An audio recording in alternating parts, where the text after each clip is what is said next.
नाशिकमधील मंदिरांना लक्ष्य करणारी आंतरराज्यीय टोळी जेरबंद, शिरपूर पोलिसांची मोठी कारवाई. उत्तर महाराष्ट्रातील धुळे आणि नाशिक जिल्ह्यातील मंदिरांना सातत्याने लक्ष्य करणाऱ्या मध्य प्रदेशातील एका अट्टल आंतरराज्यीय टोळीचा पर्दाफाश करण्यात शिरपूर शहर पोलिसांना मोठे यश आले आहे. सावळदे गावातील दत्त मंदिरात नुकत्याच झालेल्या चोरीचा तपास करताना पोलिसांनी तांत्रिक माहितीच्या आधारे अत्यंत वेगाने चक्रे फिरवली आणि मध्य प्रदेशातील बडवानी जिल्ह्यातून सद्दीम देवका आणि भिकला देवका या दोन संशयितांना बेड्या ठोकल्या. या दोघांच्या सखोल चौकशीनंतर त्यांच्याकडून तब्बल 4 किलो 199 ग्रॅम वजनाचे चांदीचे मुकुट, घोडे आणि इतर आभूषणे तसेच रोख रक्कम असा एकूण 7,83,000 रुपयांचा मुद्देमाल हस्तगत करण्यात आला आहे. या महत्त्वपूर्ण अटकेमुळे केवळ शिरपूरमधीलच नव्हे तर धुळ्यातील बहुचर्चित श्रीराम मंदिर तसेच मालेगाव आणि सटाणा परिसरातील धार्मिक स्थळांवर झालेल्या चोरीच्या अशा एकूण 6 गंभीर गुन्ह्यांची उकल झाली आहे. मध्य प्रदेशातील अत्यंत संवेदनशील मानल्या जाणाऱ्या नवाडफळ्यासारख्या भागातून या आरोपींना शिताफीने ताब्यात घेणे हे पोलिसांसमोर एक मोठे आव्हान होते. सध्या या दोन्ही आरोपींना न्यायालयाने पोलीस कोठडी सुनावली असून या टोळीने सीमेवरील इतर जिल्ह्यांमध्ये आणखी काही गुन्हे केले आहेत का याचा सखोल तपास आता स्थानिक पोलिसांकडून केला जात आहे. ही लक्षवेधी आणि महत्त्वपूर्ण कारवाई धुळे जिल्ह्याचे पोलीस अधीक्षक विशाल आनंद, अप्पर पोलीस अधीक्षक अजय देवरे आणि शिरपूरचे उपविभागीय पोलीस अधिकारी सुधीर पाटील यांच्या मार्गदर्शनाखाली करण्यात आली.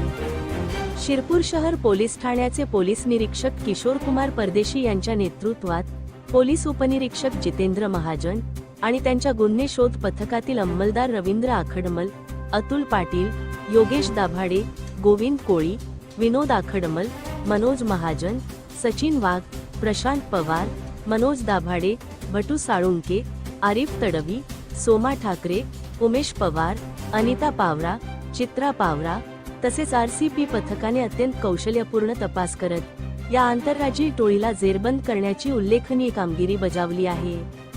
धुळे क्राईम न्यूज साठी अब्दुल रहमान मलिक, धुळे. धुळे पोलीस घटकात शिरपूर शहर पोलीस स्टेशन मध्ये ठाणेदार PI परदेशी आणि पोलीस स्टेशनचे जे DBचे पथक आहे त्यांनी सगळे मिळून चांगली कामगिरी केलेली आहे. ते जुलै महिन्यातला ते मंदिर चोरीचा जे गुन्हा होता त्यावर ते वर्कआउट करत होते आणि त्याप्रमाणे गोपनीय माहिती काढून त्यांनी मध्य प्रदेशतून 2 आरोपी अटक केले. नंतर आरोपीला अटक नंतर त्यांची PCR घेऊन विचारपूस केली आणि त्याप्रमाणे जे गेला माल आहे त्यापैकी रिकव्हरीचा प्रयत्न करत होता.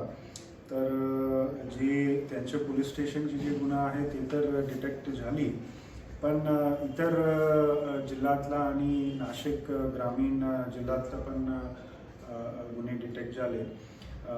2 आरोपी कडून एकूण 2 घरफोडी आणि 4 मंदिर चोरीचे गुन्हा डिटेक्ट केलेली आहे आणि रिकव्हरी जे आहे पूर्ण मिळून जवळपास 8 लाखाची रिकव्हरी आणि त्या रिकव्हरीमध्ये 4 किलो 200 ग्राम चांदी ते पण इन्क्लुडेड आहे.